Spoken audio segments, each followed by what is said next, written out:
This is Dr. Ron's Words of Wisdom, words on leadership, goal setting, productivity, and a whole lot more. I trust today will be like a vitamin or mineral for your heart and mind. And wherever you receive podcasts from, would you please subscribe to Dr. Ron's Words of Wisdom? Leave a rating and a brief written review. It will help others to be able to locate this podcast, other excellent people just like you. Today I want to talk about, as a leader, as a person, what are you learning from the setbacks you've experienced? How do you handle them? Make no mistake about it, the most effective person in the world has had to overcome setbacks. They just happen. They are a part of the human experience. And you need to know, what can I do? What can I learn? How do I keep moving forward?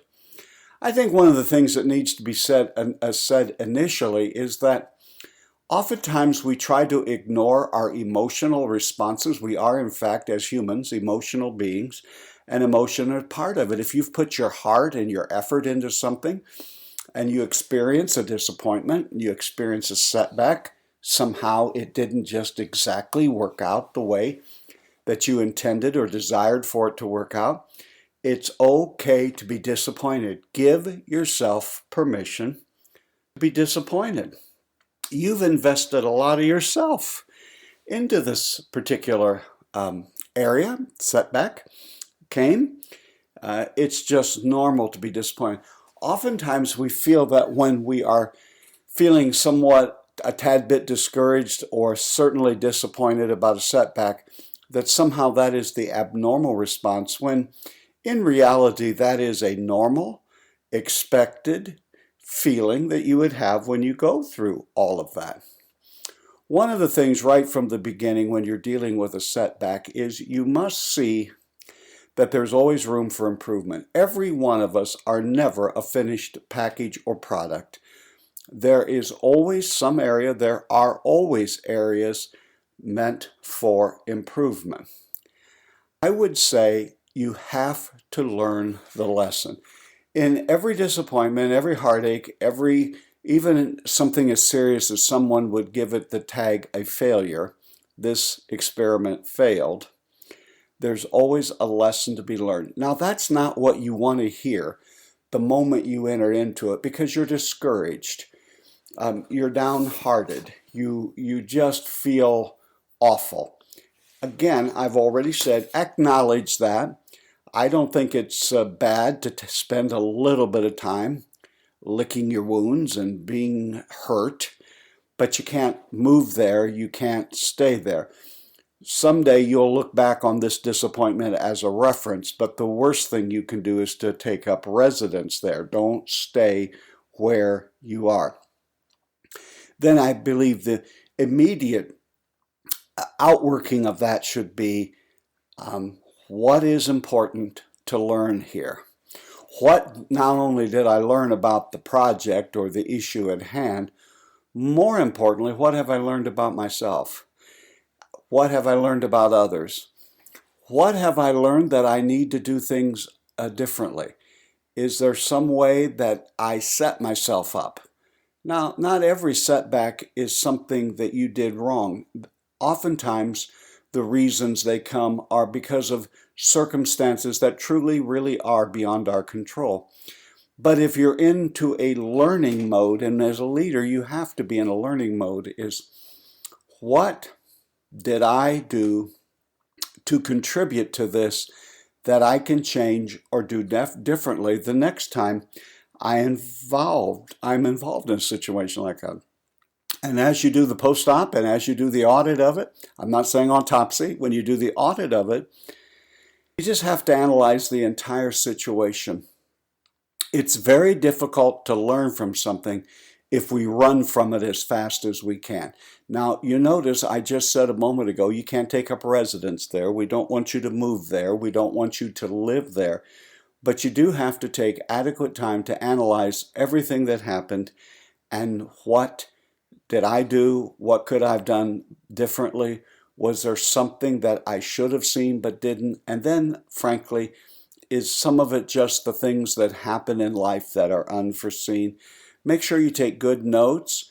If there are things that need to be incorporated into your life, or to at least into your leadership principles for when you're leading in a situation, then you will learn that.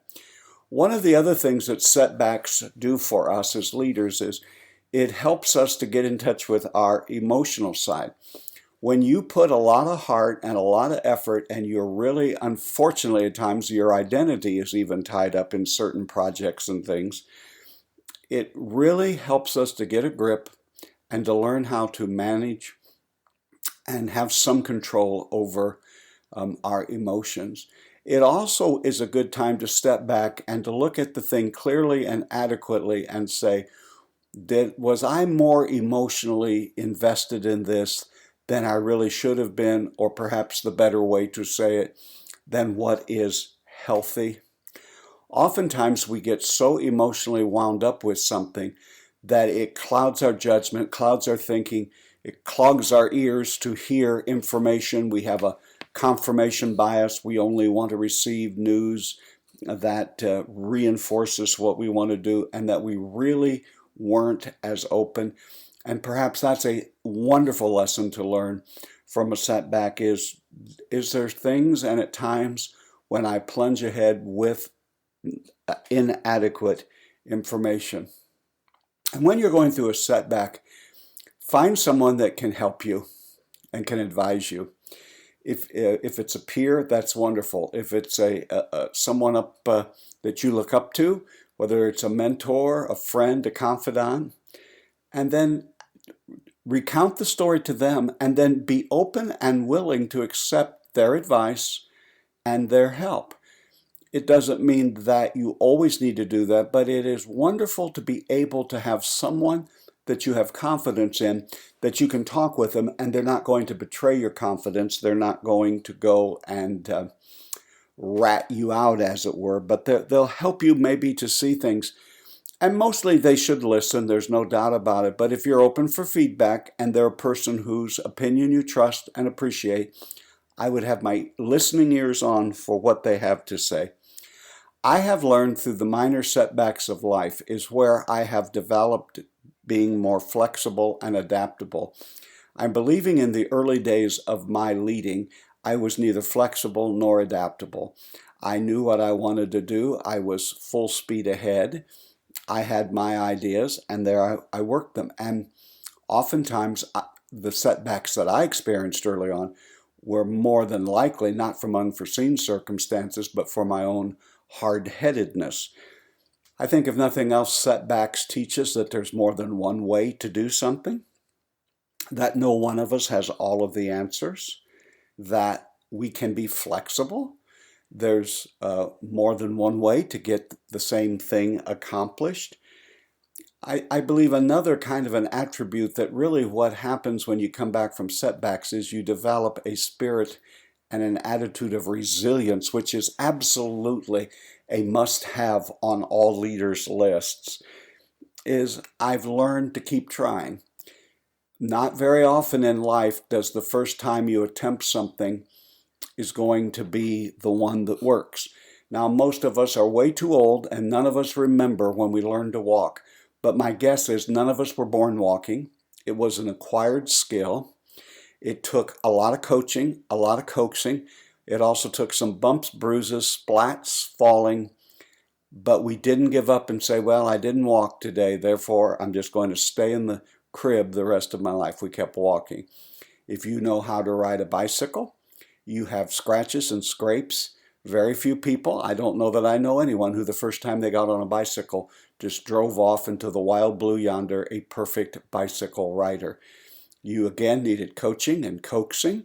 You needed either yourself or someone else to help dust you off when you fell down, and you got up and you kept going.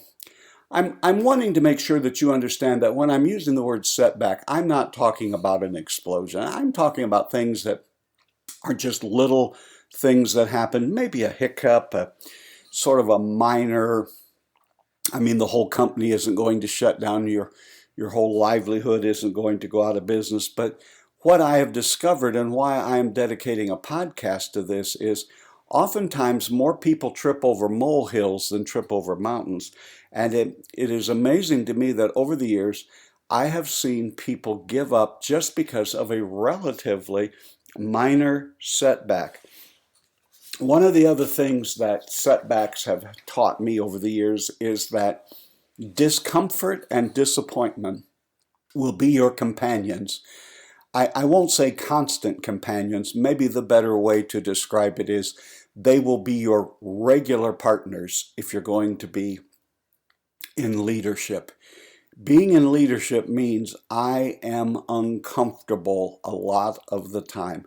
I'm in situations that are beyond me, that aren't things that if I were going through the cafeteria of what I'd like to do today, I would never pick these entrees. But here they are given to us. I think you have to get to the point that you're going to have to make peace with having some discomfort in life. To get where you're going, to do what you're doing, at times is going to put you in uncomfortable situations. If you're going to be in the leadership field, one thing that happens is you get disappointed. You especially get disappointed in other people. And I think the other side of that coin is you will disappoint people as a leader. Just this week, news came to me of an individual that I had invested some things in, who is leaving and going somewhere else and doing what he was going to do here, but doing it with someone else. And I'd like to tell you that I said, well, bless God, you just go on and hope it all works out. There was a spirit of disappointment. So you're going to have to get comfortable with being uncomfortable and having setbacks, having your heart broken, having disappointments. But all of these things are doing a greater work in our life because they are helping us to be more resilient. The other thing that I think that you need to be aware of is that these setbacks have a tendency to really chip away at our confidence. And in our quiet moments, we may even say, I may not know as much about this as I think I do. I may not be cut for this. I may not be up to the task that is before me. You are capable. And the worst thing you could do today is to give up or go back to your old ways of doing things or go back to your old behavior patterns. The only way you're going to get more comfortable in life is not thinking comfortable thoughts. The only way you're going to get more comfortable is by going through periods of discomfort, going through times when you have to work your way through. Resilience is not something that is automatically bestowed upon you. You get it because you have the grit and the determination to keep moving forward and to not give up and to just say, I am going to have myself where I need to be. I'm going to learn the lessons that are apparently right here for me, and I'm not going to give up. I'm not going to throw in the towel. I'm going to keep moving. The last one that I would say is, in all of this, things go better if you have a positive attitude. Now, I realize that when you're going through a setback, there are going to be moments in which you are anything but positive. You feel like the world's come to an end. But again, I'm telling you, a setback isn't anything that's going to sink yourself, your family, your business. It's just a disappointment that things did not work out just exactly as you would have liked them to work out. And that is, I'm going to try again. I'm going to do my best. I'm not going to let this make me just throw up my hands and give up. I'm going to learn to be resilient. I'm sure that I'm speaking to people right now that you are experiencing setbacks. I experienced one earlier, actually later last week. And it took me a day or two to get my leadership equilibrium, to get my mind and heart where it needed to be, and to keep moving ahead. And so the best encouragement I can give you today, my leadership friend, is it's too soon to give up. Please look at the situation. What did you learn? If you made a mistake, confess it, admit it, make the needed changes, and move ahead. If there's something that needs to be done that you didn't do, then be a woman and man and just admit it and move forward. You can do it, and some of your greatest leadership lessons in life will come as a result of the setbacks you have experienced. You have been listening to Dr. Ron's Words of Wisdom, words on leadership, goal setting, productivity, and a whole lot more. I trust today this was like a vitamin or a supplement for your mind and heart. And wherever you receive podcasts from, would you please subscribe to Dr. Ron's Words of Wisdom? Leave a rating and a brief written review. It will enable other excellent people just like you to be able to locate this podcast. And please spread the word around. Remember, my leadership friend, even in the midst of setbacks, you are doing better than you think you are. You really, truly are. And this is Dr. Ron saying, until next time, have a great and blessed day.